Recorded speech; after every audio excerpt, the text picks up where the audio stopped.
Barangay Love Stories. Love Stories.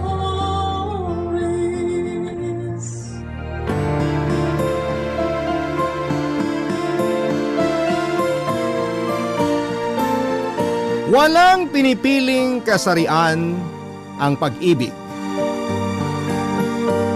At kahit na anong pilit nating itago ito, itanggi o patayin sa ating puso, mamamayani pa rin po ito sa tamang tao na pinag-uukulan nito. Ikaw, kabarangay, naranasan mo na bang magmahal ng kaibigan?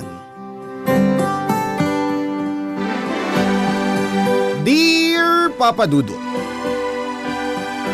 naranasan nyo na bang ma-in love sa isang kaibigan? Ako kasi oo. Pero ang dilema ko ay pareho kaming babae.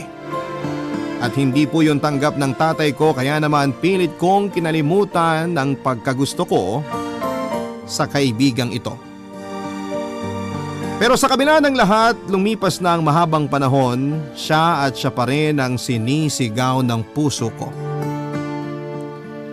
Bago ko po ituloy ang aking kwento ay gusto ko po munang bumati ng isang magandang tanghali sa inyong istasyon at sa mga kabarangay natin. Tawagin niyo na lamang po ako sa pangalang Everly. 34 years old at gumagawa po ako ng personalized cakes and pastries na binebenta ko sa online. Pero working din ako bilang admin staff sa isang private company at nakatira kasama ang mama ko. Papadudot, isa po akong lesbian o yun bang nagkakagusto sa kapareho ko ng kasarian. Bata pa lamang ay alam ko na hindi ako straight kasi madalas ay babae po ang nagiging crush ko imbes na lalaki. Ewan, para sa akin ay madali akong humanga sa mga katulad ko ng kasarian, lalo na pag napapatawa nila ako.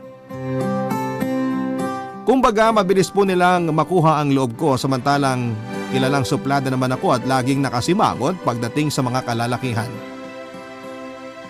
Para sa akin ay masyado silang feeling gwapo at mahangin. At tulad po ng madalas na problema ng isang katulad ko,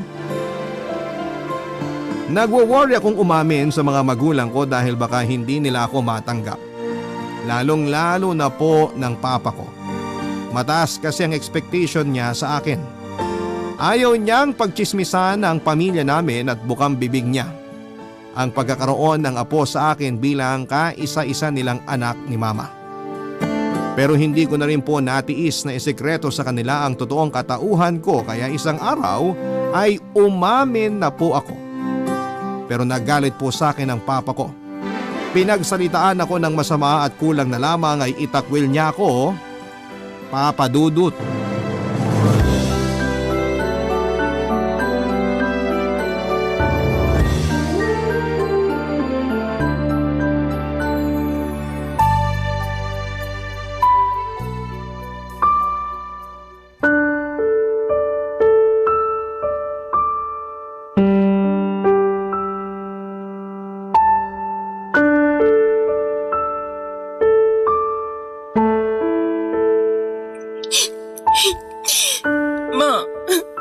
Bakit naman ganun po si Papa? Hindi niya na ba ako mahal kaya pinagsalitaan niya ako ng masasakit kasi ganito ako?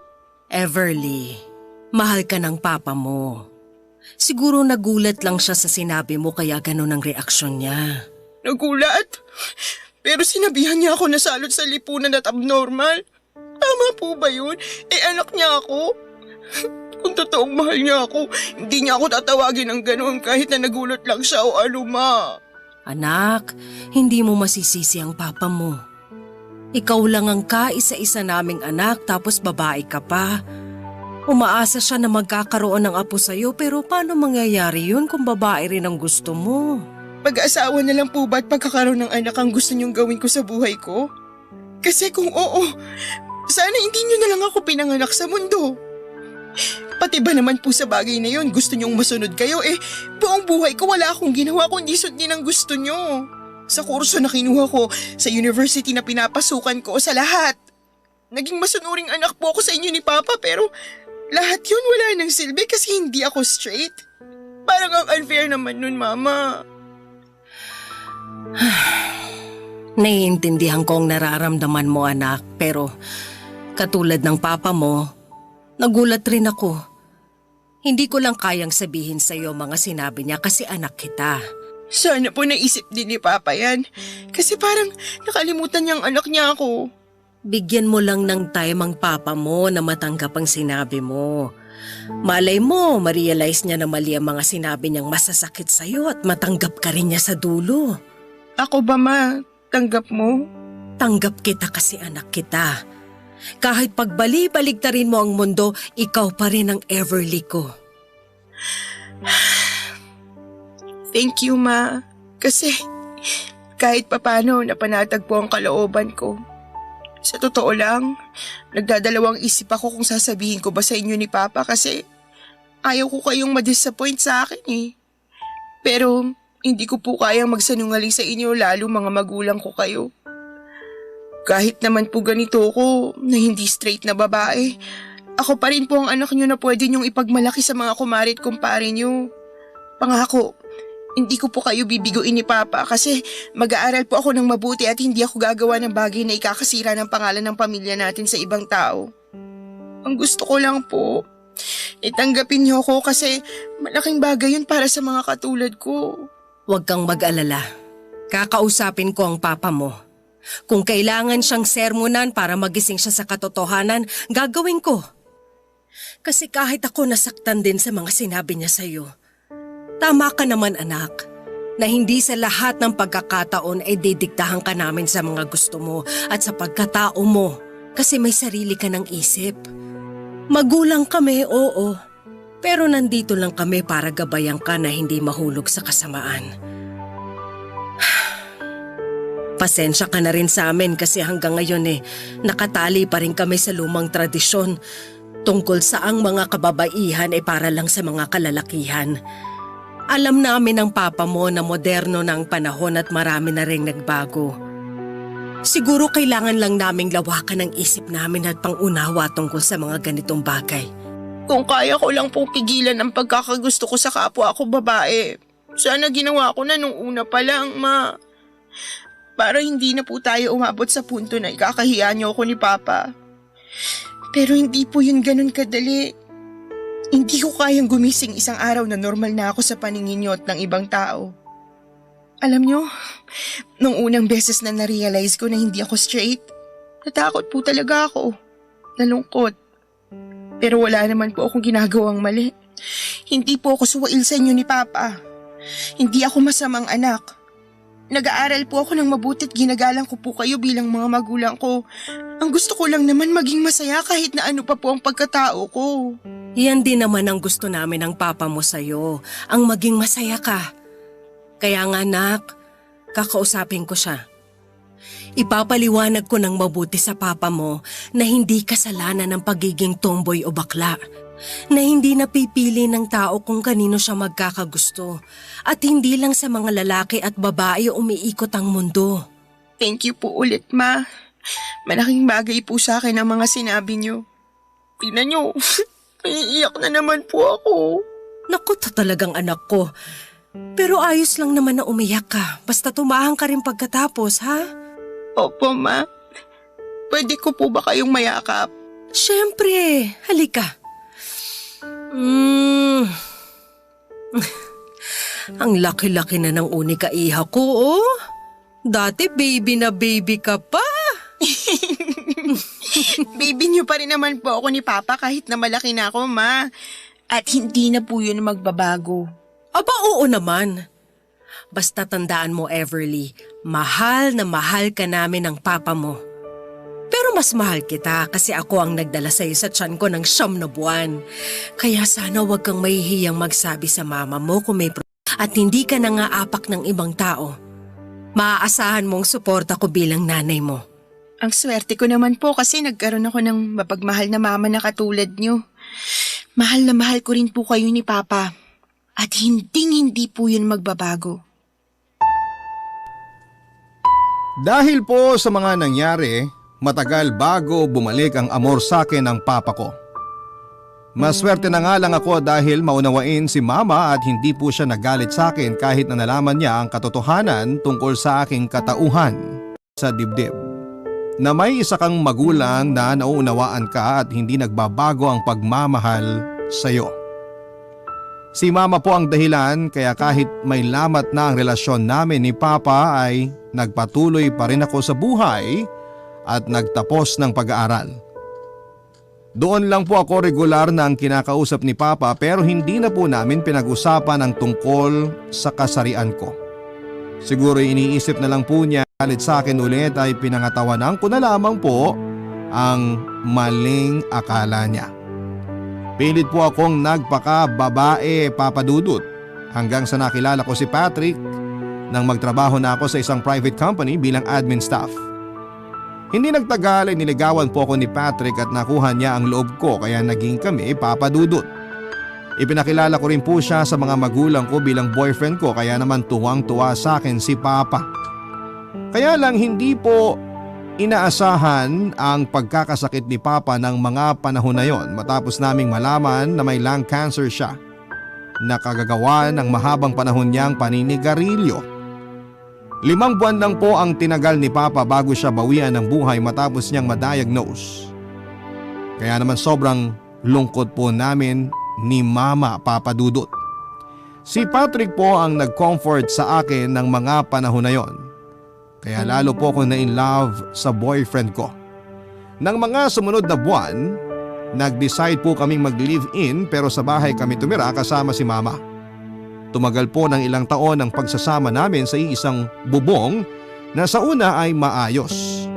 Pero unti-unting lumabo nang magtagal na.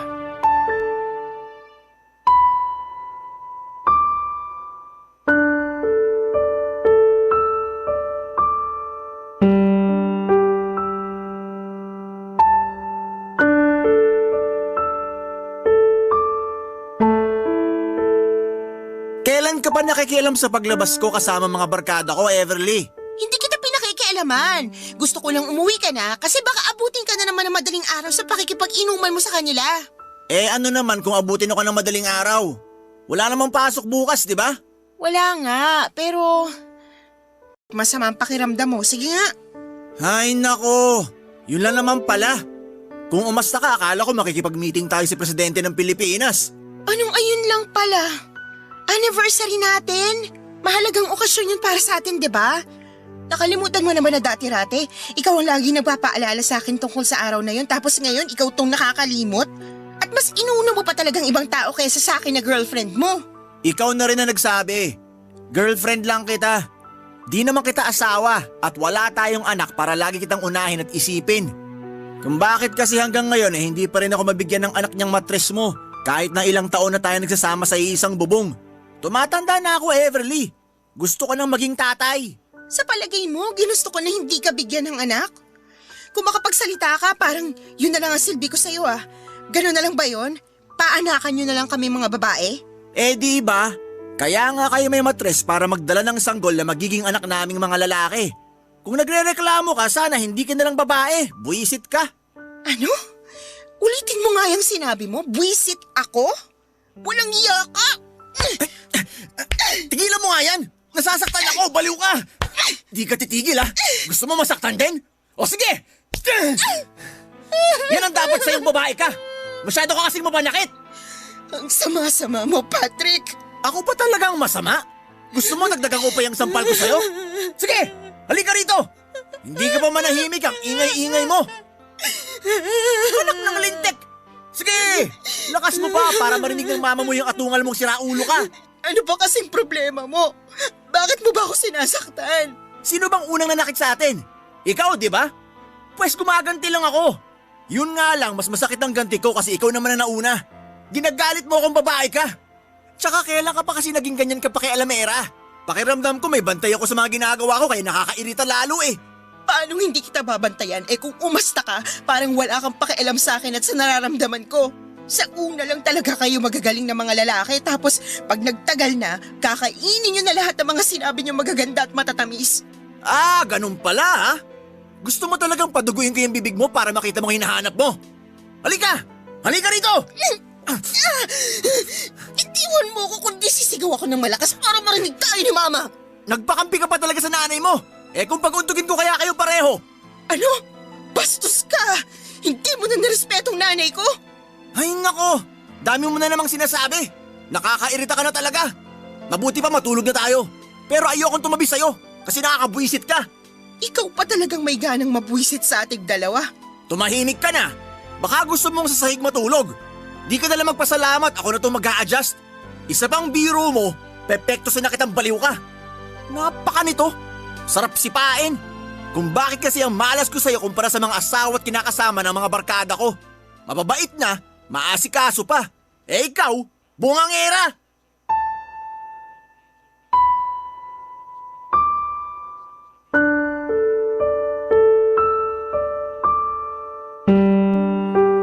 Papadudot, yun po ang unang beses na pinagbuhatan ako ng kamay ni Patrick, kaya naman magkahalong galit at pagkadismaya ang naramdaman ko ng panahon na yon. Galit kasi hindi ko lubos akalain na sa kanya pa ako makakatikim na iba siya sa mga lalaking nakakarelasyon ng mga kasamahan namin sa opisina na walang ginawa kundi ang kastiguhin ng mga asawa at live-in partner nila. Pero totoo rin po ang sabi-sabi na pagmahal mo, titiisin mo. Sabihan nyo na akong marupok, tanga, loka-loka, pero hindi ko po sinabi kay Mama kung ano ang dahilan kung bakit may pasa ako sa labi noon matapos po itong paputukin ng sampal ni Patrick. Basta ang sabi ko lang ay nadisgrasya ako. Tumama sa kung saan kaya nagkasugat. Bukod doon ay inisip ko rin po na nasa impluwensya ng alak si Patrick kaya nga niya nagawa sa akin yon, Papa Dudut. Kaso hindi po nagsorry ang live-in partner ko kinabukasan matapos niyang mahimasmasan. Bagay na kinasama ng loob ko. Sa katunayan, sinabi niya sa akin na kasalanan ko kung bakit niya ako nasaktan noon. Kung hindi raw ako naging pakialamera at madaldal na parabang inahing manok na putak ng putak, hindi ako makakatikim sa kanya. Dinamdam ko po yun pero kalaunan ay nawala na lamang. Inisip ko kasi na baka tama siya na kasalanan ko. Kaya naman Papa Dudut, simula noon ay hindi ko na po kinokontra si Patrick sa mga bagay na gusto niyang gawin. Para lang hindi na maulit pa ang pananakit niya sa akin. Barangay Love Stories. Barangay Love Stories. Namin ni Patrick ay unti-unti ko po siyang nakikilala, Papa Dudut. Ibang-iba na po siya sa lalaking minahal ko kasi naging bayolente at abusado na po siya lalo na kapag nakakainom. Nagdaan ng ilang buwan, sa wakas ay nabuntis na po ako ni Patrick at dahil masela ng kondisyon ko ay nag-decide akong umalis sa pinagtatrabahuhan namin. O pa rin po ako na naging sanhi. Lalo pong nagalit sa akin si Patrick at nawala ang amor niya dahil sa pagkamatay ng anak namin kahit na paulit-ulit kong sinasabi sa kanya na hindi ko naman po yun ginusto. May punto po na nanlamig na si Patrick sa akin at hindi po ako tanga para wag isipin na may iba na siya. Sa kabila ng lahat ay nagbulag-bulagan at nagbingi-bingihan ako, Papa Dudut. Kasi akala ng mama ko ay maayos ang pagsasama naming dalawa. Sa halip ay nag-focus na lamang po ako sa ibang bagay tulad ng panonood sa social media at kung paano gumawa ng cake na hindi kalaunan ay nagamit kong pangnegosyo. Hindi naman po ako makapag-apply ng trabaho kasi napakasiloso ni Patrick. Kaya para may kaunting kita ay nagtinda na lamang po ako ng cake at pastries online. Isang araw, nag-grocery po ako ay aksidente kong nakita doon si Beatrice Obea, ang kaibigang tinutukoy ko noong nasa college kami, na siya ring first love ko. Pagka-graduate namin noon ay nag-abroad na po si Bea kaya naman matagal din kaming hindi nagkita, Papa Dudut.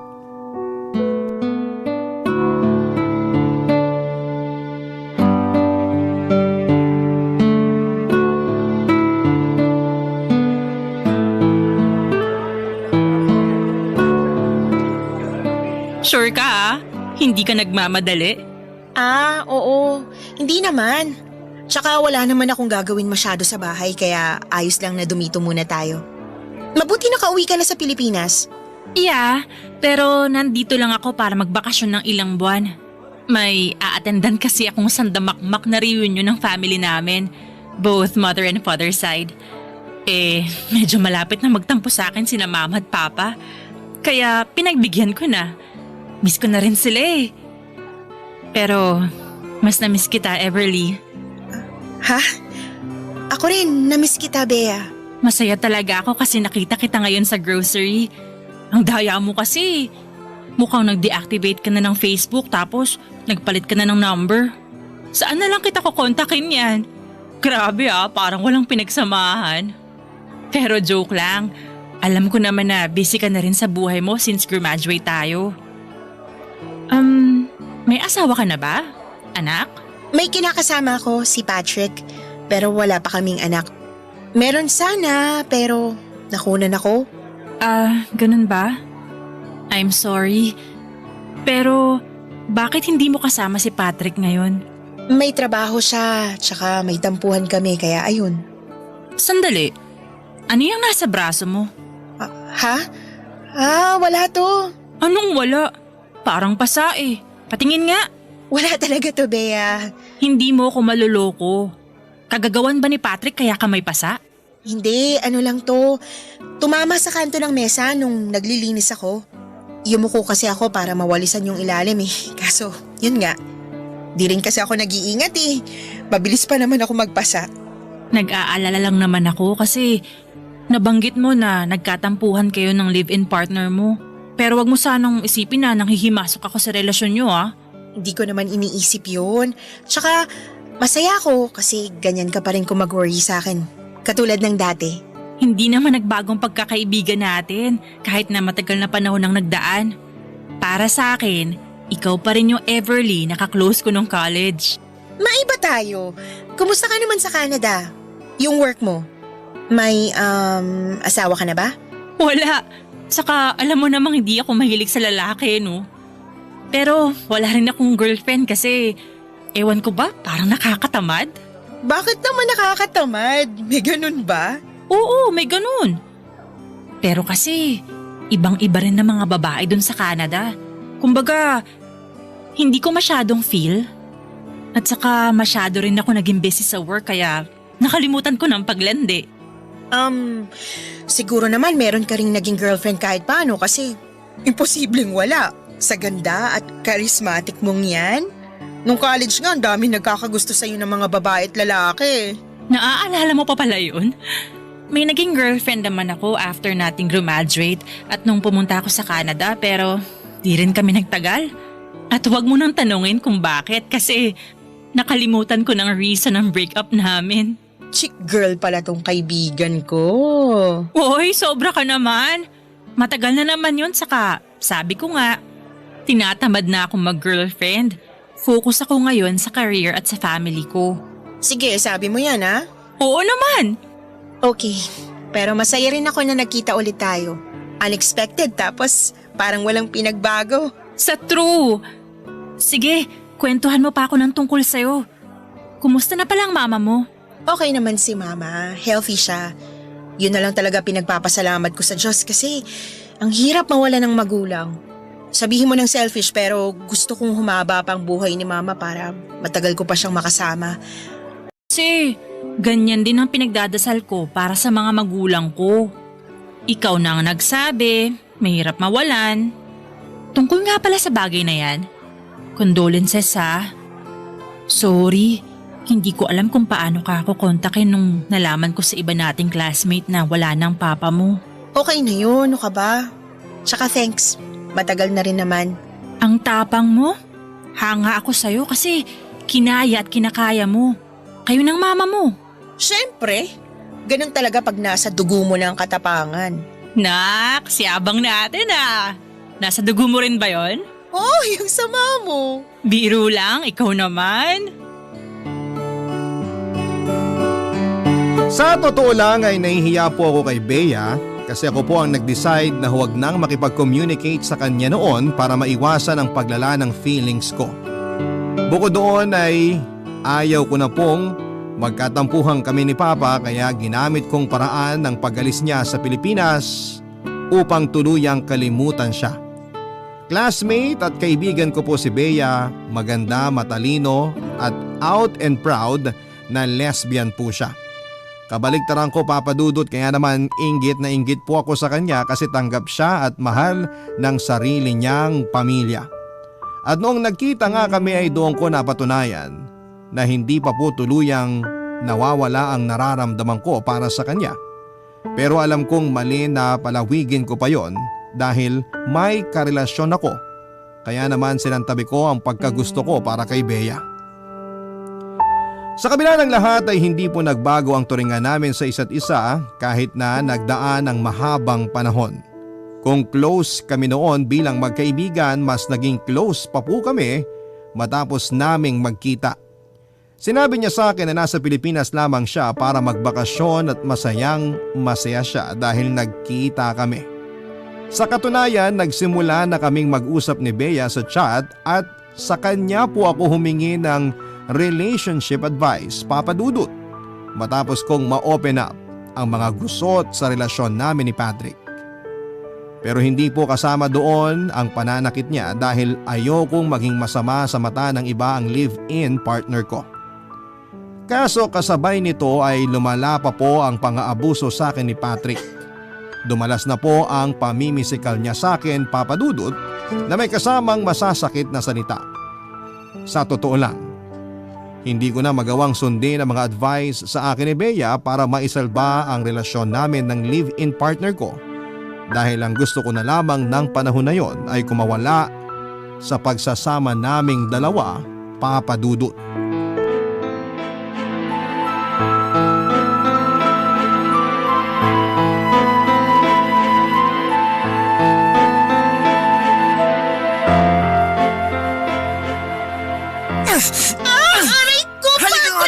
Babae ka? Bitiwan mo nga Dapat ako! sa'yo binubunot ang buhok! Ang harot-harot mo! Nasasaktan ako, si Raulo ka! Masasaktan ka talaga kasi ang landi-landi mo!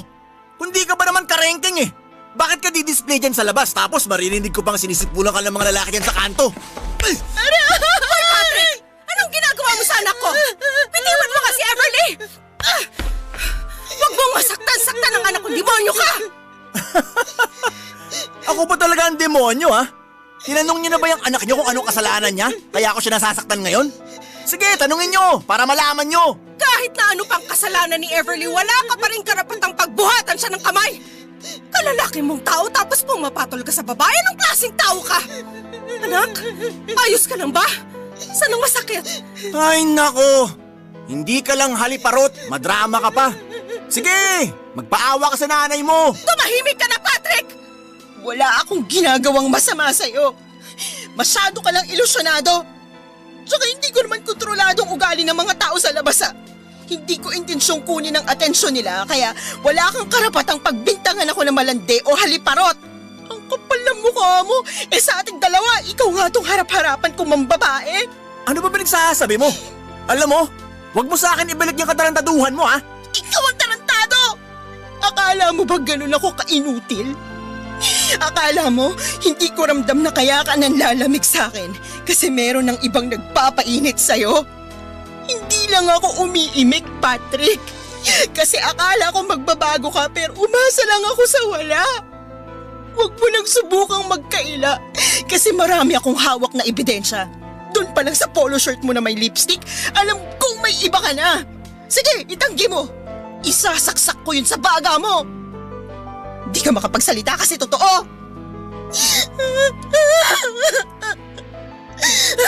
Ang sama-sama mong tao. Pinagkatiwalaan kita. Pero niloko mo ako. Ano ba? Tigilan mo yan, Everly. Baka kung ano magawa ko sa'yo, lintik ka. Sasaktan mo ko? Sige, gawin mo para mapapulis kitang hugas ka. Daig mo pa si Satanas sa kaimoralan mo. Naturingan kang may karelasyong tao pero kung sino-sinong kinakalantari mo. Mangilabot ka nga! Hindi ka man lang ba nakakaramdam ng konsensya habang kinakama mong babae mo? Hindi mo na ako naisip tapos ang kapal ng mukha mo pagbintangan akong niloloko ka. Ano naman sa'yo kung meron nga akong iba? Hindi na ako masaya kasama ka eh. Wala ka ng kwenta. Anak naman na lintik na babae ka. Kulang pa yan sa lahat-lahat. Akala mo siguro hindi ako gaganti? Namumuro ka na sa akin ha? Nakakarami ka na. Halika rito. Bitiwan mo ko, nasasaktan ako, Patrick! Yan nga ang gusto ko. Ang masaktan ka, katulad ng pananakit mo sa akin. Akala mo kung sino ka ha? Baka nakakalimutan mo. Ako pa rin ang lalaki sa ating dalawa. Bitiwan mo ang anak Dapat ko! sa'yo tinuturuan ng leksyon. Kanina ka po matanda ka ha? Masyado kang pakayalamera. Magnanay nga kayo. Pareho kayong buwisit. Hayop ka talaga! Saktan mo na ako pero wag mong itatamay ang mama ko! Everly, ibaba mo yung kutsilyo. Hindi ko to ibababa kasi itatarak ko to dyan sa leeg mo pag hindi ka pa lumaya sa bahay namin ngayon din! Baka naman pwede ba natin pag-usapan to? Akin na yung patalim. Baka madulas pa yan sa kamay mo. Kapal talaga ng mukha mo! Umalis ka na sabi habang may natitira pa akong katinoan sa ulo! Tapos na tayo!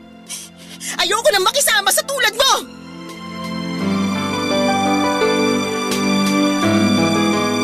Dahil sa mga nangyari ay hindi na po ako nag-atubiling palayasin si Patrick sa bahay namin ni Mama Papa Dudut. Kung ako po matitiis kong saktan niya pero masakit sa akin na makitang pinagbuhatan niya ng kamay ang nanay ko.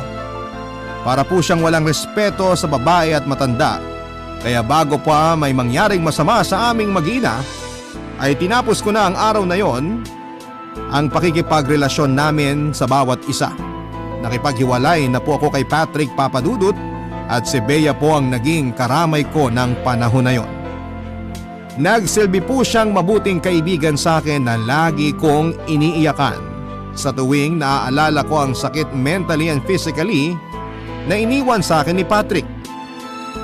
Pero sinubukan ko pa rin pong tumayo sa sarili kong mga paa at hindi palaging umasa kay Bea. Naghanap po ako ng trabaho at maswerte naman dahil nakapasok akong muli sa isang private company bilang executive assistant. Kaso'y naging masasakitin po si Mama Papa Dudut. Dumalas po ng dumalas na sinusumpong siya ng asma na dahilan kung bakit pabalik-balik kami sa ospital. May isang beses na nilalagnat pa siya, sinisipon at inuubo.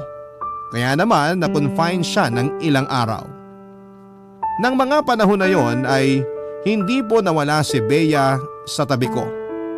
Lagi rin siyang dumadalaw kay Mama sa ospital kaya naman kinagiliwan siya ng mama ko. Ang totoo ay ng panahon. Barangay Love Stories. Barangay Love Stories. Hindi nagtagal ay nakalabas na po sa ospital si Mama kaya naman tuwang-tuwa ako. Tapos ay hindi pa rin po tumigil si Bea sa pagkumusta sa mama ko kahit na nakauwi na kami sa bahay namin. Pakiramdam tuloy ni Mama ay nagkaroon siya ng isa pang anak na babae sa katauhan po ni Bea. Kung kami naman po ang tatanungin ninyo ay mas naging close kami, Papa Dudut. Tapos ay unti-unting nabubuhay yung feelings ko para sa kanya na matagal ko na ring sinantabi.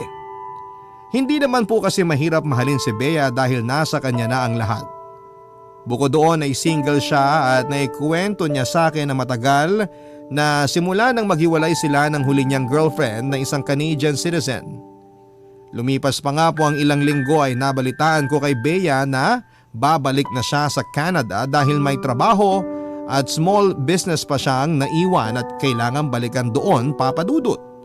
Kaya naman naging busy na rin po siya sa pag-aasikaso ng papers niya at ibang mga requirements at mas gumugol ng panahon para kasama ang pamilya at kamag-anak niya bago siya umalis sa Pilipinas. Dahil doon ay dumalang na nga po ang pagkikita namin ni Bea at hindi na rin siya nakakapunta sa bahay. Bagay na napansin ni Mama lalo na at madalas niya akong makitang malungkot at stress ng panahon na yon. At dahil nagwo-worry siya sa akin ay kinausap niya po ako ng masinsinan, Papa Dudut.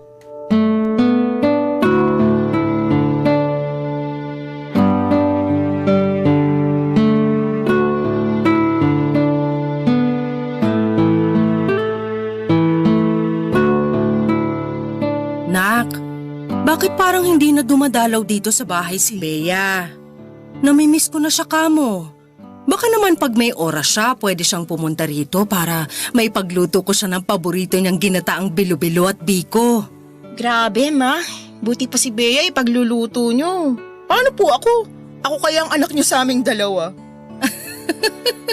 Tignan mo to, nagtampo na. Ano ba kasing gusto mo? Sabihin mo at ipagluluto kita. Di ka naman kasi nagsasabi ng gusto mong kainin dahil masyado kang busy sa trabaho. Kumakain ka pa ba? Oo naman po, ma. Kung di ako kakain, baka magkasakit naman ako. Mahirap na. Mapapagastos pa tayo. Mabuti na yung sigurado. Sigurado po. Oh, ba't parang malungkot ka? Hindi po Imagination nyo lang yun. Ginawa mo pa talaga akong ilusyonada. Ano ba kasi yan, nak? Napapansin ko na ang tamlay-tamlay mo. May sakit ka ba? Baka meron tapos hindi mo lang sinasabi sa akin. Ako, anak. Mama naman, wala po akong sakit. Ayos lang po ako. Pagod lang ako sa trabaho kaya siguro ganito tapos... Tapos walang Bea. Mama! Ay, nako. Sa akin mo pa talaga susubukang itanggi. Halatang halata kaya na close kayo sa isa't isa. Natural lang yun kasi kaibigan ko po si Bea since college. Kaibigan lang ba talaga? Hindi kasi yun ang nararamdaman ko. At wag mo nang subukang magkaila kasi nanay mo ko. Ramdam kita. May gusto ka kay Bea, no? Po? Wala po.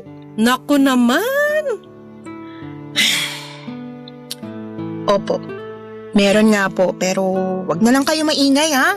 O bakit naman? Kasi mas mabuti na yun tsaka aalis na rin si Bea. Babalik na siya sa Canada. Kaya ba hindi siya bumibisita rito? Opo. Busy siya sa pag-aayos ng papers niya at pakikipagbonding sa family niya. Hayaan na lang po natin, ma. Bakit nga ayaw mong ipaalam sa kanya ang nararamdaman mo? Single ka naman. Single rin si Bea. Hindi naman po ganun kadali yun, ma. Sinabi sa akin ni Bea na hindi pakikipagrelasyon ang focus niya kundi career at pamilya. Ayaw kong gawing komplikado ang lahat kung aaminin ko ang feelings ko sa kanya kasi natatakot din ako na baka may magbago sa pagkakaibigan namin. Ayoko pong masira kung ano man ang relasyong meron kami ni Bea pag umamin ako sa kanya tapos hindi kami pareho ng nararamdaman. Naiintindihan naman kita, pero sa nakikita ko may espesyal na pagtingin din sa iyong batang yon, anak. Hindi ako bulag. Halata kaya pag magkasama kayo. Ma, naman wag niyo na po akong paasahin. Hindi kita pinapaasa. Yun talaga ang napapansin ko. Ang totoo, ma, matagal ko na pong gusto si Bea. Siya ang first love ko since college. O bakit naman ngayon mo lang to sinabi? Ayoko pong madismaya pa kayo ni Papa sa akin kaya kahit hindi ko gusto, pinilit kong kalimutan ang feelings ko sa kanya. Gusto ko rin po kasing bumalik yung trato sa akin ni Papa bago ako umamin sa inyo na hindi ako straight, ma. Sakto, pagka-graduate namin, pumunta sa Canada si Bea. Tapos, nakilala ko naman si Patrick. Anak, pasensya ka na kung kinailangan mong isakripisyo ang sarili mong kaligayahan para sa amin ng papa mo, ha? Huwag na po kayong humingi ng sorry, ma. Kasi tapos na po yun. Tsaka, minahal ko naman po si Patrick. Pero niloko niya lang ako, tapos sinaktan din niya kayo. Hinding-hindi ko po siya mapapatawad. Pero iniisip ko po ngayon na meron din akong pagkukulang. Siguro, kung hindi nawala yung baby namin, baka hindi siya maghahanap ng ibang babae. Mali pa rin na ng babae siya porque hindi kayo pinagkalooban ng anak Everly. Kung ako ang tatanungin mo, malungkot ako na nagkahiwalay kayo. Pero may bahagi sa puso ko na masaya kasi nakawala ka na sa piling niya.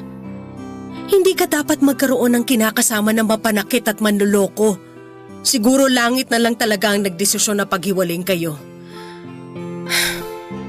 Anak, ilang buwan na rin naman yun. Sa nakikita ko umuusad ka na. Unti-unti mo nang naibabalik ang sarili mo. Malaking bagay din na nandyan si Bea para alalayan ka. Kaya naman ngayon na nabubuhay yung damdamin mo para sa kanya, bakit ka natatakot na sabihin sa kanya yun? Malay mo, tama ako na gusto ka rin niya. Tapos pinalagpas mo lang ulit ang pagkakataon.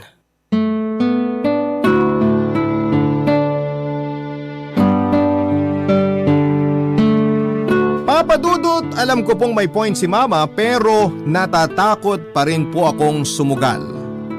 Paano kung sa pag-amin ko ay masira ang pagkakaibigan namin ni Bea? Oo, wala namang kaming pananagutan sa ibang tao kasi pareho kaming single. Pero ewan, may parte sa akin na gusto na lamang kimkimin ulit ang nararamdaman ko para sa kaibigan ko at meron namang nagsasabing aminin ko na po ito. Naguguluhan po ako noon at mas nape-pressure kasi paalis na po si Bea. Malapit na po ang flight niya dahil sa internal conflict ko ay hindi ko po sinasadyang iwasan ang mga text, chats at call niya ng mga sumunod na araw. Yun po ang rason kung bakit 2 araw bago ang takdang pag-alis niya sa Pilipinas ay naabutan ko siya sa bahay namin. Ang sabi sa akin ni Bea ay gusto niya kaming makita ni Mama bago siya bumalik sa Canada. Kaya naman umarte po ako na masaya at hindi nalulungkot kasi magkakahiwalay na naman kami ng kaibigan ko. Kaya lang, may iba palang agenda ang tadhana ng araw na yon dahil bukod sa pagbisita sa amin ni Mama, meron pong inamin sa akin si Bea. Bagay na kinagulat ko at kinatuwa ng husto, Papa Dudut.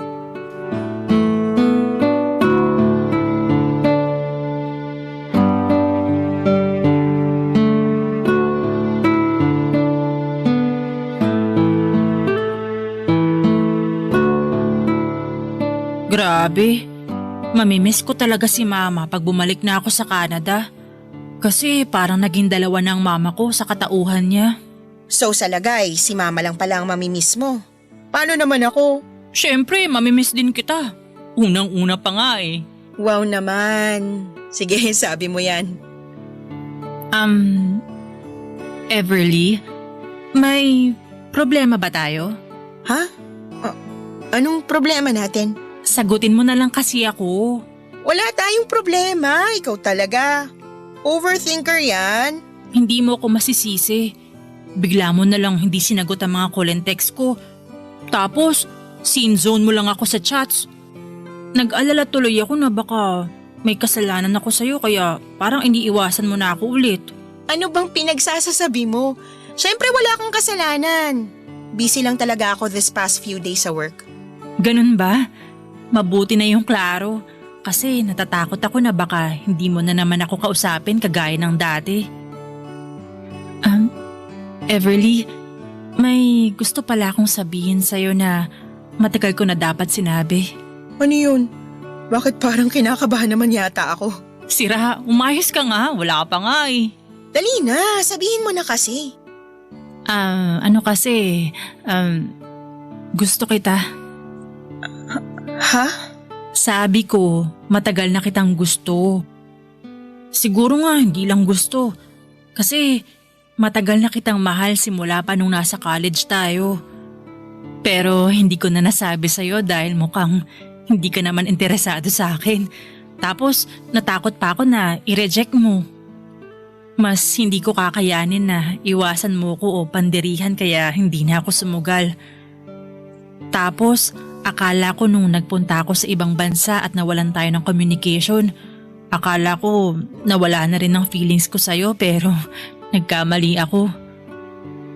Nung nagkita ulit tayo, naramdaman ko ulit yung damdamin na matagal ko nang sinantabi. Pero dahil may kinakasama ka na, nirespeto ko yun. Inisip ko na siguro hanggang pagkakaibigan lang talagang papel ko sa buhay mo. Pero ngayon na pwede na may tsansa na, naisip kong sumubok. Hindi ko alam kung sa ginawa kong to may pag-asa ako pero mas hindi ko nakakayaning umalis ng Pilipinas nang hindi mo nalalamang mahal kita. Bea, sigurado ka ba sa mga sinasabi mo? Baka mamaya nagbibiro ka lang. Naku, isusumbong kita kay Mama. Ang haba ng mga sinabi ko tapos iisipin mo nagbibiro lang ako? Siyempre hindi. Pero natatandaan ko sinabi mo na hindi pakikipagrelasyon ang priority mo kundi career at pamilya. Sinabi ko lang yun para hindi ako magmukhang nasasaktan nung nalaman kong may kinakasama ka na. Pero totoo rin naman na pagkatapos namin maghiwalay ng ex ko, Hindi na ako nag-abalang makipagrelasyon sa iba kasi wala sa lugar na yon ang puso ko. Nandito sa Pilipinas. Nasa'yo. Alam kong corny pakinggan pero masayang masaya talaga ako na nakita tayo ulit. Masaya rin ako na nagkita ulit tayo. At thank you kasi naging honest ka sa feelings mo sa akin. Kailangan kasi ayoko na magsisi. Kung hindi tayo pareho ng nararamdaman, at least pwede na ako mag-move on kasi alam ko na hanggang dito na lang talaga. Alam ko sa sarili ko na wala na akong pagsisisihan. Mamimiss kita, Everly, pagbalik ko sa Canada. Sana pagkatapos ng araw na to, hindi pa rin magbagong pagkakaibigan natin. Yun na lang talaga ang tanging hiling ko sa'yo. Lalo pat malapit na kayo ng mama mo sa puso ko. Papa Dudut, walang ideya si Bea kung gaano niya ako napasaya dahil sa ipinagtapat niya. At kahit na malungkot kasi malapit na siyang umalis ay hindi ko na po yun inisip dahil nang araw ding yon ay pinagtapat ko kay Bea ang nararamdaman ko. Bagay na ikinagulat niya ng husto pero labis namang kinatuwa ng puso niya. Pareho pong walang pagsidla ng kaligayahang namamayani sa puso namin ng babaeng mahal ko. Kasi sa wakas ay tama na ang panahon at pagkakataon para kilalanin namin ang aming pag-ibig sa isa't isa. Nang araw na yon ay tinanong ako ni Bea kung pumapayag ba akong maging girlfriend niya. Kaya binigay ko na po ang matamis kong oo. Naging kami ni Bea bago siya umalis sa Pilipinas. At si Mama ulit sa aking sinasabi ng mama ko na sosuportahan niya ako sa mga bagay na makapagpapasaya sa akin at vocal din siya kung gaano niya kagusto si Bea para maging partner ko. Papa Dudut, naging long distance po ang relationship namin ni Bea ng ilang taon bago siya nakapagbakasyon ulit sa Pilipinas. Masasabi ko na habang tumatagal kami ay mas tumatatag po ang aming pagsasama. Ang sarap po pala sa pakiramdam kapag suportado ka ng partner mo at kasama mo siya na bumuo ng mga pangarap ninyo. Ramdam ko rin po ang pagmamahal at respeto kay Bea na alam kong deserve ko, Papa Dudut. Hindi ko lang po siya basta partner si Bea kasi matalik na kaibigan ko rin siya. Sa kasalukuyan, ako naman ang nag-ready para mabisita siya sa Canada. Miss na miss ko na po ang girlfriend ko at napag-uusapan na rin po namin ang pagsasama. Pero sa ngayon gusto ko po munang sulitin ang bawat sandali ng nalalapit naming pagkikita. Maraming salamat po, Papa Dudut, sakaling mapili po ninyong basahin ang kwento ng buhay ko at sana po ay nakapagdulot po ito ng aral at inspirasyon sa mga kapuso natin na may parehong pinagdadaanan ng katulad ng sa akin. Sana katulad ko ay mahanap nyo rin ang soul friend ninyo na siya ring soulmate ninyo. God. Nagustuhan ng iyong napakinggan? Ituloy yan via live stream sa www.gmanetwork.com/radio. 97.1 Forever!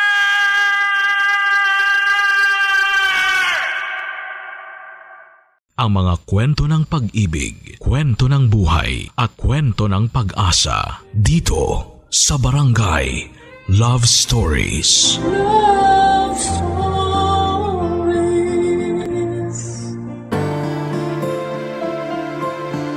Marami ang hindi makasundo ang kanilang biyenan. Madalas na nagmumukhang kontrabida ang biyenan sa buhay ng mga manugang nila. Ikaw, kabarangay, kasundo mo ba ang biyenan mo? Dear Papa Dudut, ako nga pala si Nathan, 35 years old. May nakarelasyon ako na mas bata sa akin ng 10 taon. Siya si Mika.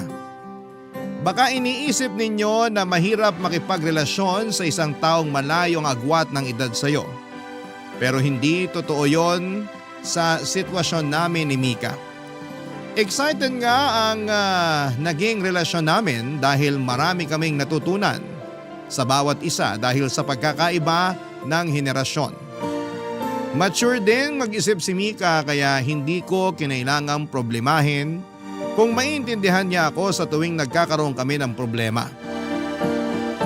Malambing at sobrang passionate din siya sa relasyon namin, Papa Dudut. Mga bagay na nagpabilis ng pagkakahulog ko sa kanya. Kaya nung umabot kami ng 1 taon sa relasyon namin, inaya ko na siyang mag-live-in. Hindi naman niya ako tinanggihan, Papa Dudut. Gusto na rin niya dahil sa mas praktikal yon para sa kanya. Malaki rin kasi ang maiipon niya kung magsasama kami sa isang bahay. Hindi na niya kailangang magbayad ng upa, may sariling bahay kasi kami ni nanay. Noong nabubuhay pa si tatay ay ginapang niyang maibili kami ni nanay ng bahay. Kaya naman totoong praktikal kung titira na si Mika kasama ko. Wala na rin naman akong ibang gustong makasama sa bahay kundi siya lamang. Napag-usapan na rin kasi namin na magpakasal na at bumuo ng pamilya.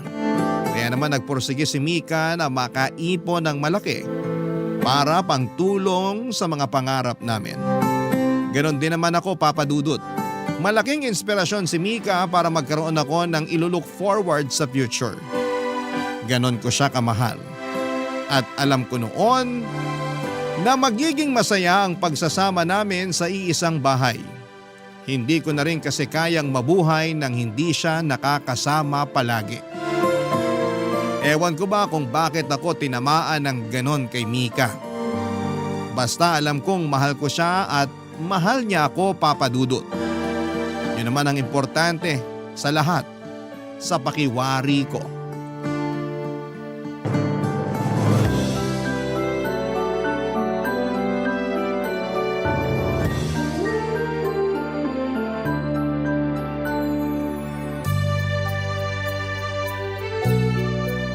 Ikaw, kanina mo pa tinitingnan ang mga nunal ko sa batok ha.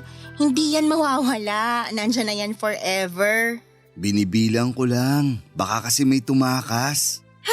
Bakit naman tatakas? Saan ang punta? Baka sa ex mo. Ewan ko. Di ko naman nababasa ang isip ng mga nunal mo.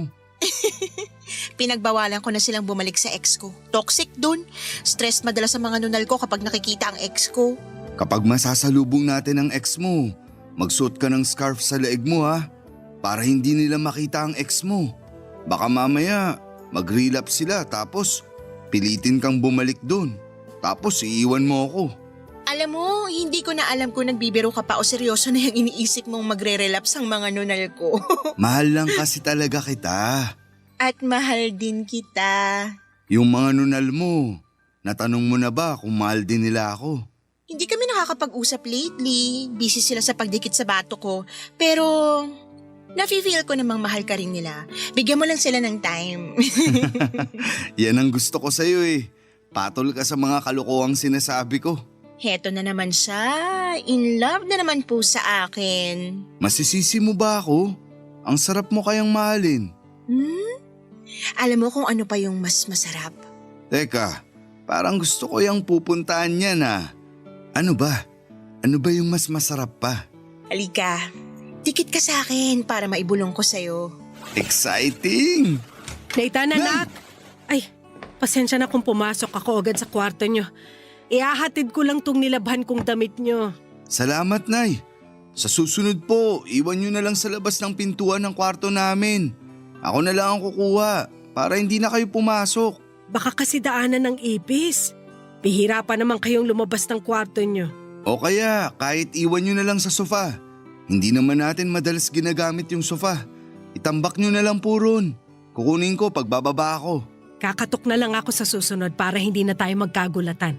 Naisama niyo po bang laban yung medyas ko na pink? Oo, Mika. Kasama na rito.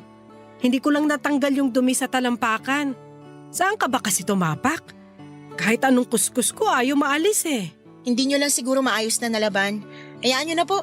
Hindi naman makikita ng ibang tao yung medyas ko. Thank you na lang po. Naganda ako ng merienda sa baba. Pumunta lang kayo kung gusto niyong kumain. Salamat, Nay. Ihintayin ko kayo. Lalabas na ako. Pakisara mo ng maigi yung pintuan para hindi na naman pumasok ng walang pasabi ang nanay mo. Sira kasi yung doorknob ng kwarto. Ipapagawa ko na lang bukas.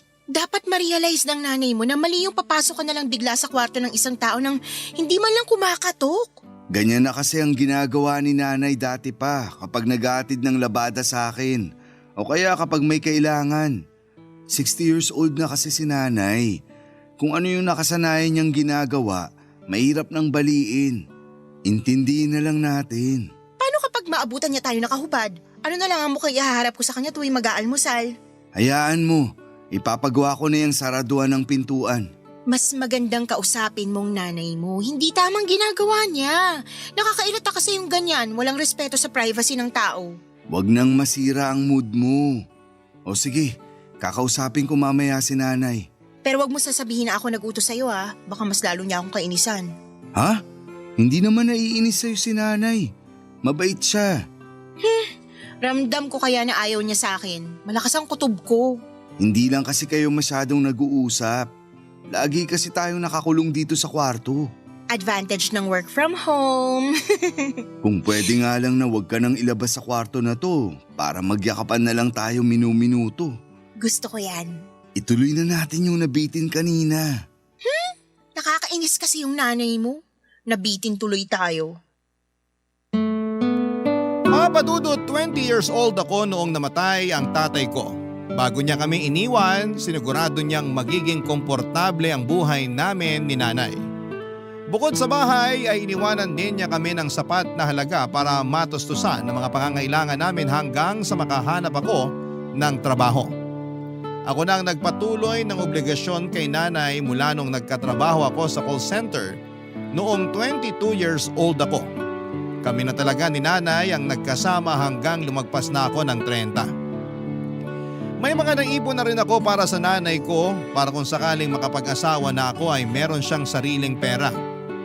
Mabait ang nanay ko, Papa Dudut. Bihira lamang kaming magkaroon ng alitan. Dala lang ng pagkakaiba ng edad madalas ang pinagmumula ng away namin. Pero mabilis lang na hindi naman naaayos. Noong nalaman niyang sa bahay natitira si Mika ay hindi siya nakaimik. Pero hindi rin naman niya kinontra. Madalas kasing maglihim ng nararamdaman o opinyon si nanay. Tahimik at hindi pala salita si nanay. Maswerte nga kung hindi ako nagkaroon ng nanay na bungangera. Hindi ako nilapitan para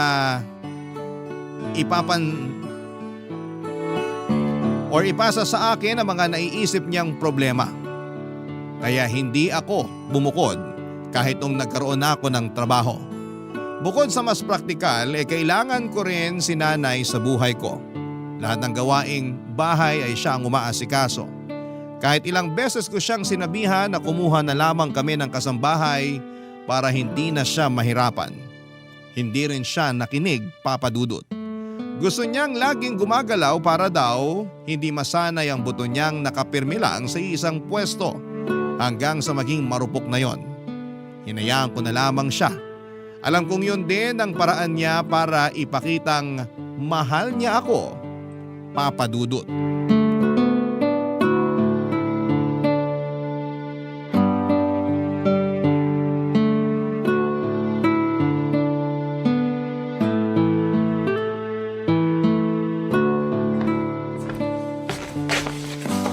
Anak, Ano yun, Nay? asan si Mika? Lumabas po. Kinita yung kaibigan niya. Pabalik na ba siya o matatagalan pa? Mukhang mamayang gabi pa siya makakauwi. May kailangan po ba kayo sa kanya? Ikaw lang ang kailangan ko sana makausap tungkol sa kanya. May nangyari po ba? Hindi ko na kasi alam ang gagawin. Sabihin niyo na sa akin, Nay. Ano po ba yun? Kaya mo bang mapagsabihan si Mika na siya na lang ang maglaban ng panty niya? Hindi niyo na po ba kayang maglaban, Nay? Kasi pwede na talaga tayong kumuha ng kasambahay para hindi ka na rin mapagod. Kaya ko namang maglaba kahit maong na pantalon mo pa yan. Malakas pa ang mga kamay ko. Kaya lang, hindi ako komportable na nilalaban ng panty ni Mika. Pero maliit na piraso lang naman ang panty ni Mika. Hindi naman ganun kahirap laban yun. Naiilang kasi akong laban ng panty ng ibang tao. Nilalaban niyo naman po ang brief ko. Kasi anak kita. Magiging anak niyo na rin naman si Mika balang araw. Pero hindi ko siya kadugo. Nay, wag naman ganyan magsalita. Parang hindi niyo gusto si Mika. Hindi naman sa hindi gusto. Pero nagtataka lang ako kung paano niya nakakayanang ipalabas sa akin ang panty niya. Lalo na yung mga may tagus pa. Ibabad niyo lang yun para mawala yung dugo. Kinabukasan, pwede nang kusutin. Hindi mo naman ata naiintindihan ang ibig kong sabihin, anak. Sabihin mo na lang kay Mika na siya na ang maglaban ng sariling panty niya. Mabilis namang kusutin yun eh. Kahit ako na magtitiklop kapag natuyo na. Naku Nay, baka magdamdam at mapaiya naman si Mika kapag sinabi ko yun. Bibili na lang ako ng washing machine. Meron naman yung maliit lang. Huwag niyo nang isipin yung gastos. Kaya ko namang bilhin. Oh, sige, bahala ka. Ayoko na lang din kasing hawakan pa ang mga panty niya. Nung panahon kasi namin, kami ang naglalaban ng sarili naming panty. Lalo na nung nagdalaga na ako. Turo yun ang lola mo sa akin. Magkaiba po kasi kayo ng henerasyon ni Mika. Wala na kasing kaso ngayon kung ibang tao na ang maglalaban ng panty ng iba. Siguro nga magkaiba lang talaga kami ng nakalakihang dekada. Huwag niyo na lang din tong mababanggit kay Mika para hindi kayo magkatampuhan. Wala naman akong balak. Kaya nga sa'yo ako lumapit para magpatulong sa gagawin. Mabuti naman po. Kapag may iba pa kayong concerns kay Mika, idiretso niyo na lang po sa akin. Ako na lang ang gagawa ng solusyon. Huwag na natin siyang abalahin, lalo't laging puyat. Tapos ang dami pa niyang iniisip na problema. Ah, ganun ba? Sige anak. Mas kaya namang kitang lapitan kaysa sa kanya. May iba pa po ba kayong gustong sabihin? May kailangan pa po bang gawin? Dapat na ba talaga tayo magpalit ng bigas? Sinabi kasi ni Mika sa akin na gusto niya ng brown o kaya red rice. Nagda-diet kasi si Mika. Saka mas maganda sa kalusugan ng ganyang klase ng bigas kaysa sa puti. Pero hindi ko gusto ang lasa ng brown o red rice. Makakasanayan niyo rin, Nay. Sa umpisa lang maninibago yung panlasa niyo. Masarap pa rin naman. Mas gusto ko ang puting bigas. Kahit ako rin naman. Pero unahin na natin kung saan kayo mapapabuti. Ako ba? O si Mika? Siyempre, para sa inyong dalawa. Ang makakabuti sa akin ay yung puting bigas. Doon ako magiging masaya. Alam mo namang mahilig ako sa kanin. Ganito na lang po. Bibili na lang ako ng brown o red rice ni Mika. Ituloy niyo pa rin yung white rice para sa inyo. Bibili rin ako ng isa pang rice cooker para sa bigas ni Mika. Ayos na po ba? Nasolusyonan ko na ba? Napaparami ng gastos mo anak. Hindi ba pwedeng sanayin na lang ni Mika ang kumain ulit ng puting bigas? Pasensya na po. Bibili na lang talaga ako ng bigas niya at rice cooker na extra para wala nang problemahin. Papadudot napansin ko ang pagtatampo ni nanay nang hindi ko siya mapagbigyan sa mga sinabi niya. Pero binigyan ko naman siya ng magandang solusyon para hindi ko na kailangang mamili sa kanila ni Mika. Mahal ko ang nanay ko kaya handa rin naman akong pagbigyan at pakinggan siya. Pero mahal ko rin si Mika at ayokong maggalit o magtampo siya sa akin kapag hindi ko kinuha ang panig niya. Kaya naman para lang walang reklamo ang bawat panig ay handa naman akong pagbigyan silang pareho sa bawat gusto nila. Hindi ko na rin pinabot sa kanilang reklamo o concerns ng bawat isa, Papa Dudut. Sa ganong paraan ay may iwasan ang gulo at tensyon. Napanatili ko naman ang kapayapaan sa ganong paraan pero may mga pagkakataon lang talaga na parang hindi sila mapagkasundo. Noong nalaman ni Mika na ayaw labhan ni nanay ang panty niya ay nagtampo ito sa akin. Lalo na noong nalaman niyang hindi i-hand wash ang kanyang panty. Very delicate daw kasi ang panty niya dahil branded yon. Nasaktan din siya dahil parang pinandidirihan daw ang kanyang panty hindi naman daw ito marumi. Pati ang binibili kong red rice para kay Mika ay naging issue na rin, Papa Dudut. Bakit daw hindi na lamang kami pare-parehas ng bigas at kailangang white rice pa rin ako at kay nanay? Minsan aaminin kong nahihirapan na akong pakisamahan silang pareho, Papa Dudut. Pero mahal ko silang dalawa. Ayokong maggalit sila sa akin. Ayokong wala isa man sa kanila sa buhay ko. Kaya sa abot ng makakaya ko ay gumagawa ako ng paraan para makaiwas sa pagtatalo. Barangay Love Stories. Barangay Love Stories. Papadudot nahahalata na ang tensyon sa pagitan ni nanay at ni Mika. Hindi na rin ako masyadong makatulog sa kakaisip kung papaano ko ba mapagkakasundo ang dalawa. Alam kong normal na magkakaroon ng adjustment period sa kanilang dalawa. Magkaiba silang tao at malamang ay may mga pagkakaiba sila sa mga gusto at ayaw. Kahit naman kami ni nanay ay may mga hindi kami napagkakasunduan. Nakasanayan lang namin ang isang araw ang mag-adjust sa bawat isa. Ganon din kami ni Mika. Nung nagsisimula kami ay nabibigla kami sa nakaugalian ng bawat isa. Pero nang tumagal ay alam na namin kung kailan pipitik ang isang tao. Alam na namin kung kailan dapat mag-adjust ang isang kapag merong problema o pagkakaibang kinakaharap.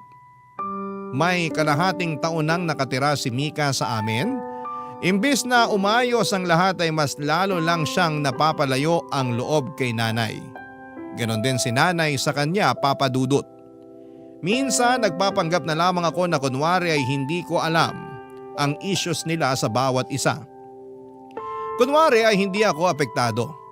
Pero kapag mag-isa ko na lamang at sinusubukan kong solusyonan ang hidwaan nilang dalawa, ay nakakaramdam na ako ng stress. Hindi ko alam at hindi ko pinapahalata sa kanila dahil baka lalo lamang silang magturuan kung sino ang may kasalanan. Hanggat kaya ko ay sinisikap kong maging pata sa kanilang dalawa.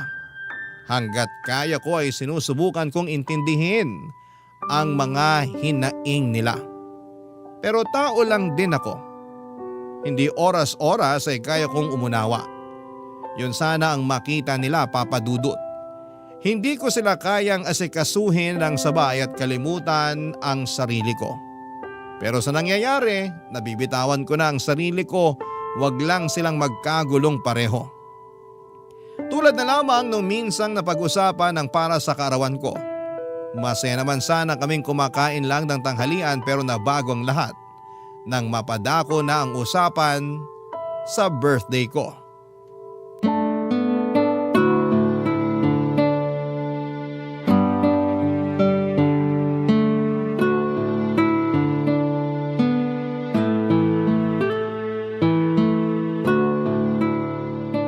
Masarap talaga tong pagkakaprito nyo ng tilapia, Nay.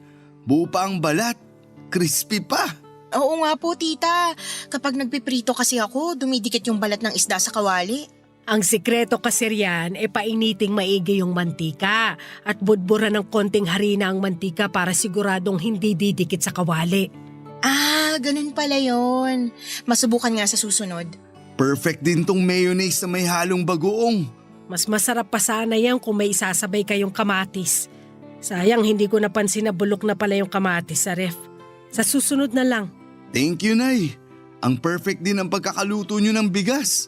Bagay talaga ang prito sa medyo basang kanin. Tapos mainit pa. Alam ko na kasi kung anong klaseng pagkakaluto sa kanin ang gusto mo eh. Yung red rice ko naman masyadong tuyo.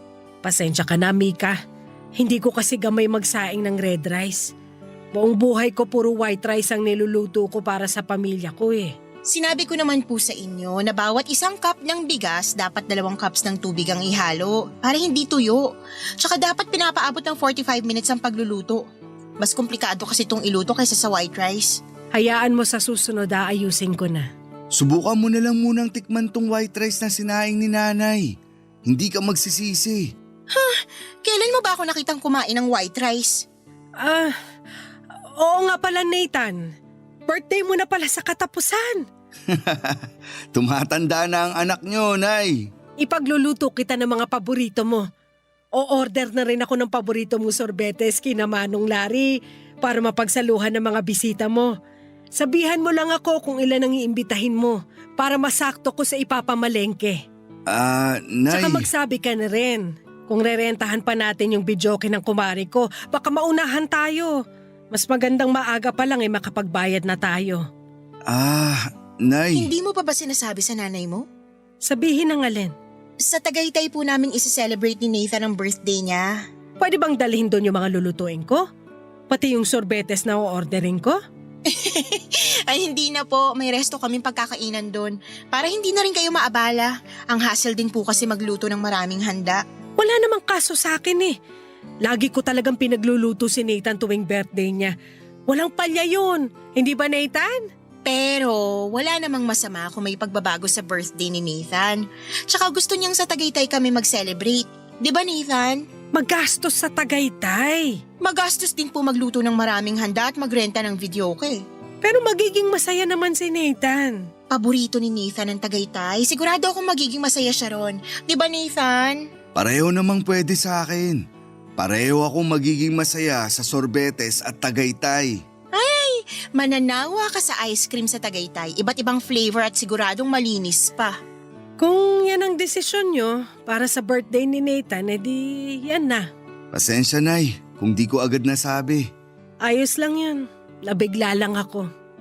Sana nasabihan ako agad bago ko ipinagkalat sa mga kakilala natin na maghahanda ako sa birthday mo. Pwede naman nating ituloy ang handaan. May hotel reservation tayo sa Tagaytay sa mismong birthday mo, di ba? Pwede namang maganda isang araw bago ang birthday ko. Para may mapagsaluhan din yung mga kaibigan at ibang kakilala. Okay na ba yon, Nay? O kaya isama nyo na lang ako sa Tagaytay para makapasyal din ako roon. Pwede naman, Nay. Ibubuk namin kayo ng kwarto sa parehas na hotel. Nathan, fully booked na yung hotel. Siningit lang tayo kasi may nag-cancel. May iba pa namang hotel na kalapit nung sa atin. Doon ko na ibubuk si Nanay para malapit sa atin. Nathan, Huwag na kayo magtalo. Naisip ko mukhang hindi rin kakayanin ng tuhod ko ang lamig ng Tagaytay. Pagbalik nyo na lang ako maghahanda. wag na po kayong gumastos noon, tita. Itabi nyo na lang yung pera para may pang-maintenance kayo sa tuhod nyo. Huwag kayong mag-alala. Uuwian namin kayo ng bulalo.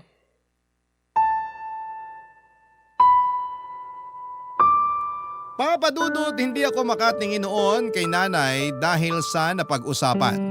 Alam kong nagdamdam siya pero mas pinili niyang huwag ipahalata yon. Nakonsensya ako at hindi ko man lang inisip na tradisyon na namin ni nanay na ipaghanda niya ako tuwing birthday ko.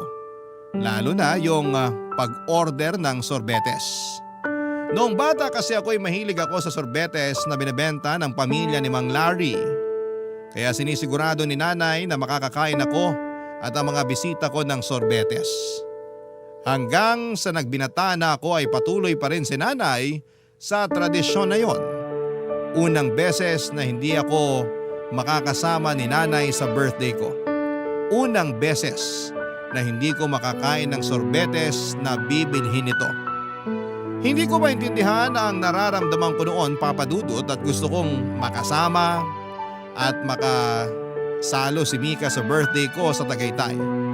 Aminado akong na-excite ako para doon kaya hindi ko na naisip kaagad na gustong maghanda ni nanay para sa akin tulad ng dati. Sinubukan ko namang remedyohan yon sa pag-suggest na maghanda pa rin si nanay pero sa ibang araw na lang. Pero tinanggihan nga yun ni nanay at sinabing hindi na kailangang gawin. Nagbiro pa ito at sinabing ipapa-reserva na niya sa akin ang next birthday ko para matuloy na ang tradisyon naming handa at sorbetes. Isang gabi bago kami bumiyahe ni Mika sa Tagaytay ay pumasok si nanay sa kwarto. Nakaharap ako sa cabinet noon at inaayos ang babauning kong damit. Nagkataon na nasa banyo sa ibaba si Mika at naninigo, kaya malayang nakapasok si nanay sa kwarto. Nahiya pa nga ito na pumasok nang hindi na naman kumakatok. Nakasanayan na kasi niya. Hindi naman yung problema sa akin, huwag lang sigurong matsyempohan na nandun si Mika dahil baka masamain na naman niya ang bagay na yon, Papa Dudut.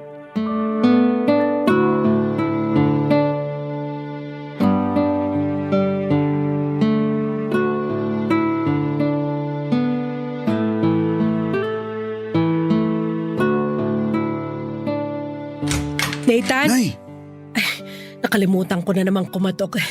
Pasensya na. Ang nanay mo talaga lagi na lang nakakalimot. Walang kaso, Nay. Nasa banyo naman si Mika. Naliligo. Pasok po kayo. Sakto pala. Bakit po? Biyahe nyo na mamayang madaling araw, no? Opo. Iidlip lang kami tapos aalis na rin agad. Hindi ko na po kayo gigisingin mamaya ha. Para tuloy-tuloy na ang tulog nyo. O sige lang. Kailangan ko rin ng diretsong tulog. Ilang gabi na kasi akong hindi makatulog dala ng pananakit nitong rayuma ko. Mabuti na lang at hindi niyo ko isasama sa Tagaytay kasi hindi rin kakayanin ng tuhod ko ang lamig. Ano po bang pwede nating gawin dyan? Kailangan ko lang ng pahinga. Ayos naman na siguro to bukas. Tawagan nyo lang ako bukas kung masakit pa rin. Para mapacheck up ko na kayo. Hindi na kailangan. Normal sa may edad ang rayuma. O heto nga pala, may bibigay ako sa'yo. Ano po yun? Konting pera lang. Regalo ko sa birthday mo. Naku Nay, wag na. Itabi nyo na lang. Ipangbili nyo bukas kung ano man ang gusto nyong kainin. Ilibre nyo ang mga kaibigan nyo para masamahan kayo rito. Hindi na. Pasadya ko talaga ito para sa'yo. Kunin mo na. Ipangbili mo ng pinakamasarap na sorbete sa Tagaytay. Ikain mo na lang din ako. Nay! Kunin mo na to. Para kahit papano matuloy pa rin ang tradisyon natin sa sorbete sa kaarawan mo. Salamat Nay. Babawi ako sa inyo pagbalik. Hindi na kailangan. Ilang beses ka nang bumawi sa akin. Gusto ko lang mabuhay pa rin ang tradisyon natin sa sorbetes.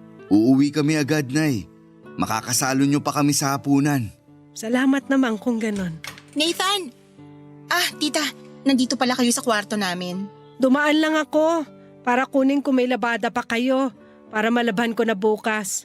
Iniwan ko po sa banyo yung t-shirt tsaka shorts na ginamit ko kanina. Pakikuha na lang po. O sige, mag-iingat kayo bukas ha. Balitaan niyo ako kapag nakarating na kayo sa Tagaytay.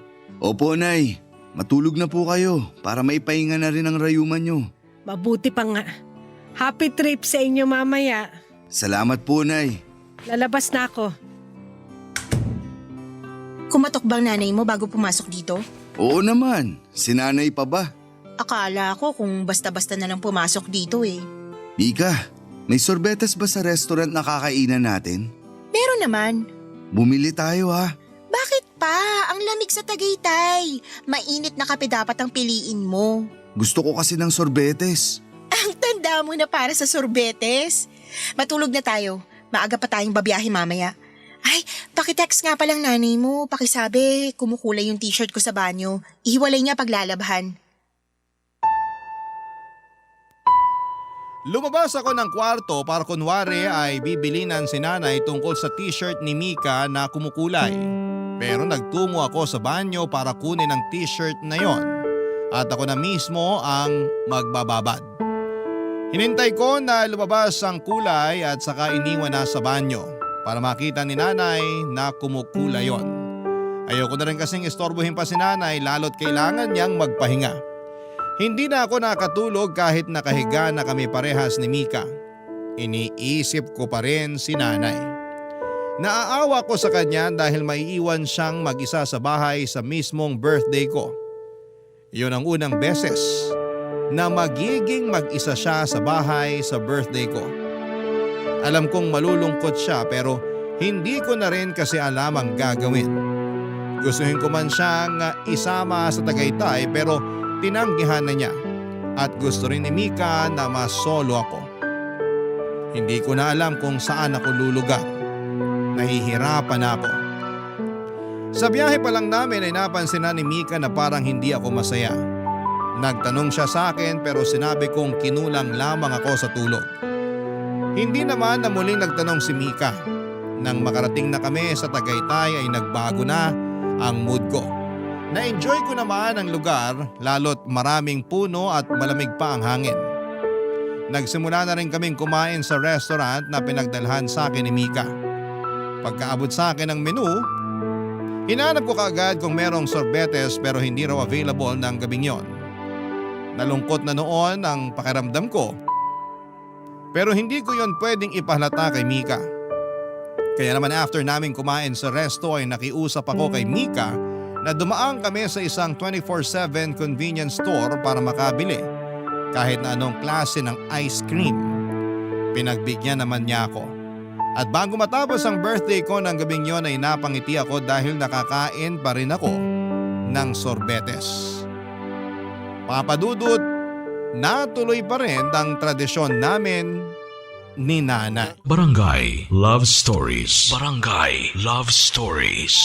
Papadudot, pagkabalik namin ng bahay mula sa Tagaytay ay mainit kaming sinalubong ni Nanay. Niyakap ako nito agad at nagtanong kung nakakain na ba ako ng sorbetes. Sinabi kong oo at pinakita ko sa kanya ang picture ng sorbetes na kinain ko. Natuwa naman si Nanay. Mas lalo siyang natuwa nang sinabi kong gusto kong umorder ng sorbetes kay Mang Larry para mapagsaluhan namin. Agad niyang pinuntahan si Mang Larry para bumili ng sorbetes. Napailing na lamang si Mika. Gastos lang daw ang pagbili ng sorbetes dahil hindi naman siya kumakain noon. Sinabi ko na kami lang ni Nanay ang kakain para pangbawi ko sa kanya sa birthday ko. Nagkibit balikat na lamang si Mika at saka nagtuloy nang pumasok sa kwarto namin para ituloy ang pahinga niya. Ako naman ay hinintay na makabalik si Nanay para magkwentuhan kami, papadudot. Nang nakabalik na si Nanay, pinagtimpla niya ako ng kape at saka nakipagkwentuhan sa akin sa kusina. Hintay na lang daw namin ang sorbetes dahil i-deliver na lang daw mamaya. Nagtanong siya tungkol sa Tagaytay. Hindi pa kasi nakakapunta si Nanay doon. Tuwang-tuwa siya na nakikinig. Ang sabi niya, sana sa susunod ay makasama na siya. Ngumiti ako. Yun naman ang pinangako ko sa kanya at maglalaan ako ng oras para maipasyal siya sa Tagaytay. Tuwang-tuwa si Nanay, panay ang palakpak niya. Nagtanong pa siya kung gaano kakapal ang dapat niyang isuot pangontra lang sa kanyang rayuma. Napangiti na lamang ako sa kasimplihan ni Nanay. Hindi yun nagbago simula pagkabata ko. Nasa kalagitnaan kami ng kwentuhan nang marinig kong lumabas na si Mika sa kwarto namin. Nagdadabog ito at mukhang galit. Sa biyahe pa lang namin pauwi masama na ang pakiramdam nito at hindi maayos ang mood. Kaya alam kong konting pitik lang ay magwawala na ito. Nangyari nga. Sinugod niya kami ni Nanay sa kusina habang hawak ang isang kumupas na kulay itim na shorts. Papadudot.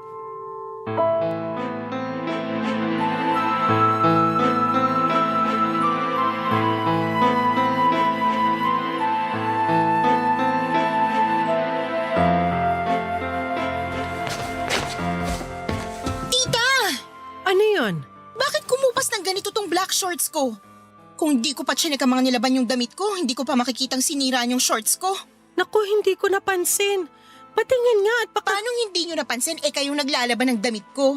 Mika, bibilan na lang kita ng bago. Hindi mo kailangan magalit ng ganyan. Wala ka nang mabibiling ganito dahil limited edition to. Tsaka, itong paborito ko. Hindi naman sinasadya ni Nanay. Hindi talaga.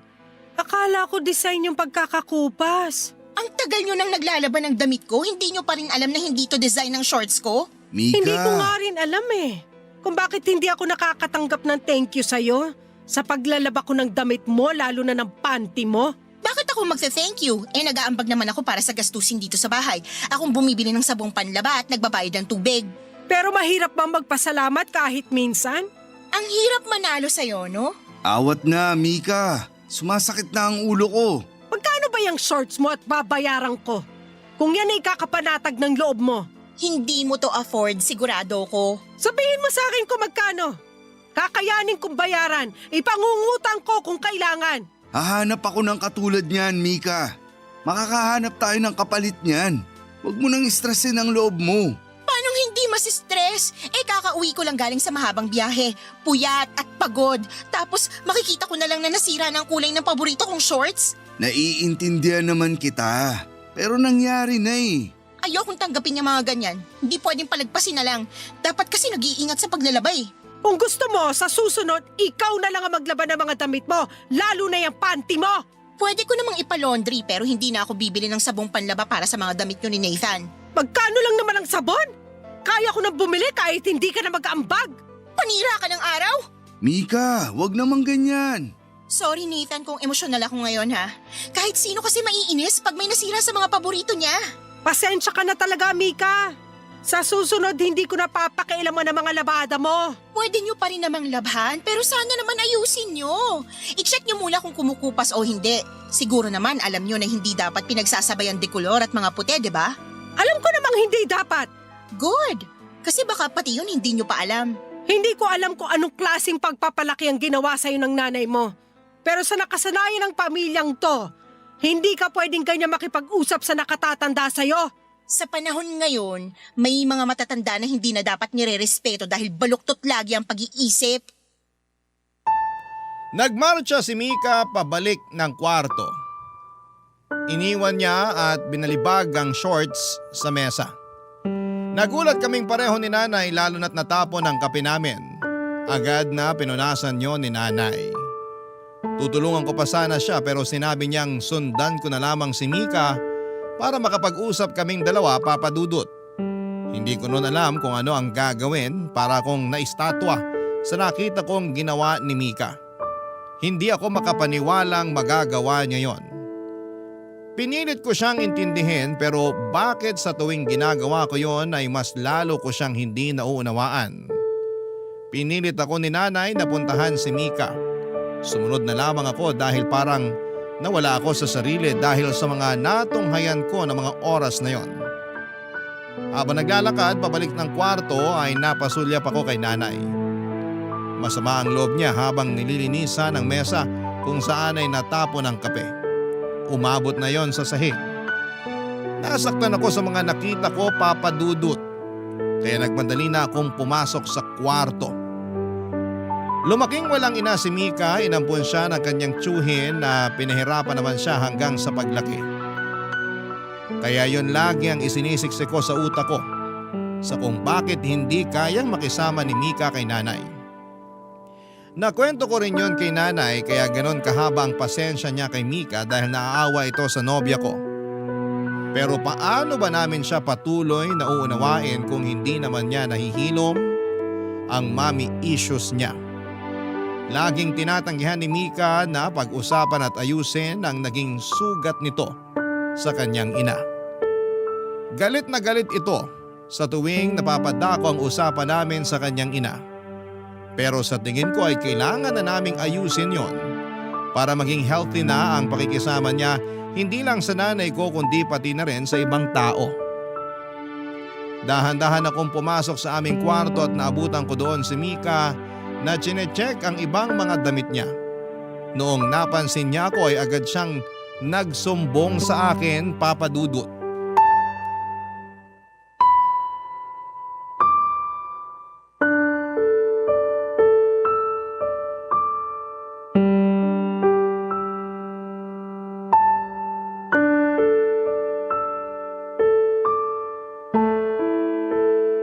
Kumusta ka? Naiinis pa rin, obvious ba? Hindi mo naman kailangang magalit ng ganun para lang sa shorts. Nilalang mong shorts ko ay pinaghirapan kong bilhin yon sa Singapore. Naiintindihan ko naman. Pero ang hindi ko maintindihan kung paano mo kinumpronta ang nanay ko. So kinakampihan mo na siya ngayon, kahit alam mo na siyang mali? Nagkamali si nanay sa paglalaban ng shorts mo. Pero mali rin ang pagsagot mo sa kanya. Hindi obligasyon ni nanay na laban ang mga damit mo. Pero dahil tinanggap ka niya sa bahay namin, kaya dinamay na rin niya ang labada mo. Parang utang na loob ko pang pagpapatira mo sa akin dito ah. Sino bang namilit sa atin na magsama na tayo? Di ba't ikaw naman? At hindi ko pinagsisisihan yun. Masaya ako na kasama ka sa iisang bahay. Pero sana, matuto ka rin makisama sa mga mahal ko sa buhay. Paano naman ako? Bakit hindi ako pinapakisamahan ng nanay mo? Pinapakisamahan ka naman niya. Masyado lang malalim ang sugat ng pag-abandona sa'yo ng nanay mo. Kaya negative lagi ang tingin mo sa tuwing may nanay na lumalapit sa'yo. Ibabalik mo na naman ba yung mommy issues ko? Kasi gusto kong ayusin mo na yan. Para rin naman sa sarili mo eh. Wala kang alam kung ano pinagdaanan kong hirap nung inabandona ako ng nanay ko. Kaya wala ka rin karapatang pilitin ako para ayusin kong sugat na hindi naman ako may gawa. Oo, andun na tayo. Mali ang nanay mo sa pag-iwan niya sa'yo. Pero tandaan mo na responsibilidad nating hilumin ang mga sugat natin para hindi na tayo makasugat ng ibang tao. Para sa ikabubuti din natin yun. Nilaso na naman ang nanay mong utak mo. Ha? Paanong nadamay dito si nanay? Sarili kong pananaw to. Magkampihan pa kayo. Lagi nyo na lang ako pinagtutulungan dalawa. Akala nyo ba hindi ko napapansin yon? Paano bang pinagtutulungan? Ikaw lang ang nag-iisip niyan. Sobrang lalim na ng issues mo, Mika. Sige, i-gaslight mo pa ako. Hindi kita ginagaslight. Ikaw na nga itong nagsabi sa akin dati na hirap kang makisama sa mga nanay dahil di mo alam kung paano magkaroon ng isang ina. At ginagamit mo pa ang trauma ko para i-gaslight ako? Ang galing mo naman. Akala ko totoong mahal mo ako. Hindi pala. Mahal kita. Kaya gusto kitang suportahan kung sakaling plano mo ng talikuran ng issues mo. Mahal na mahal kita, Mika. Kung mahal mo ako kakampihan mo at hindi ang nanay mo. Hindi naman pwede yan. Ganyan ka ba kamamas boy? Lumulugar lang ako sa kung ano ang tama. Ilugar mo ko ng tama sa buhay mo. Sino bang pipiliin mo? Ako o ang nanay mo? Bakit kailangan nating umabot dyan? Nanay mo o ako? Mika, Patunayan mo sa akin na akong pinakamamahal mo sa lahat. Lagi mo sinasabi yun sa akin, di ba? Nanay mo o ako? mahal kita, Mika. Nanay mo o ako? Mamili ka! Si nanay. Uulitin ko! Nanay mo o ako? Sorry, Mika. Piliin mo ako! Pinili kita noon. Si nanay naman ang pipiliin ko ngayon. Tinitigan ako ni Mika at hindi siya makapaniwala na pinili ko si nanay kesa sa kanya. Nagwala siya at sinabayan ng iyak. Wala akong lakas para pahintuin siya, Papa Dudut. Nasasaktan akong makita siyang ganon dahil mahal na mahal ko siya. Pero may hangganan ang pagtitiis kahit gaano mo pa kamahal ang isang tao. Nang mapagod siya ay kinuha na niya mga damit niya at sinilid sa maleta. Nagmadali na siyang umalis nang walang paalam. Marami pa siyang damit na naiwan at nagkalat yon sa sahig. Dinampot ko at saka tiniklo. Binalik ko sa pagkakasalansan sa cabinet. Naisip kong isoli yon kapag nakahanap na siya ng bagong matitirhan. Nasa kalagitnaan ako ng pag-aayos nang marinig kong pumasok si nanay sa kwarto. Hindi siya muling kumatok. Inihingi niya muli yon ng tawad sa akin, Papa Dudut. Ngumiti lamang ako para ipalala sa kanya na hindi na niya kailangang kumatok pa. Pinapasok ko siya. Napansin ko sa mga mata niya na alam na nito ang nangyari pero hindi na lamang siya nagsalita tungkol doon. Hawak-hawak nito ang isang tub ng sorbetes na in-order kay Mang Larry. Dumating na pala. May dalawa din siyang kutsara at 2 mug. Inaya niya akong umupo sa gilid ng aking kama para pagsaluhan namin ang sorbetes. Sumunod naman ako at nilagyan niya ng sorbete sa mga baso namin at saka inabot sa akin ang isa. Tahimik naming kinain yon habang nakatulala sa bintanang kaharap ng aking kama. Payapa. Iyon ang nararamdaman ko noon. Kahit may kirot, pero payapa ang isipan ko. Tama ang naging desisyon ko. Itutuloy ko na yon.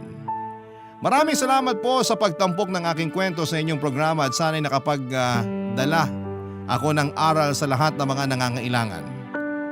Abangan kong mapanood ito sa inyong YouTube at muli buong puso akong nagpapasalamat sa inyo sa Barangay LS 97.1.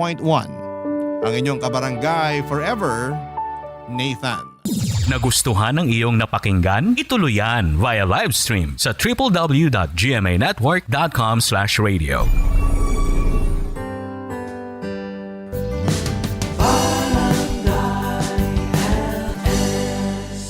Forever.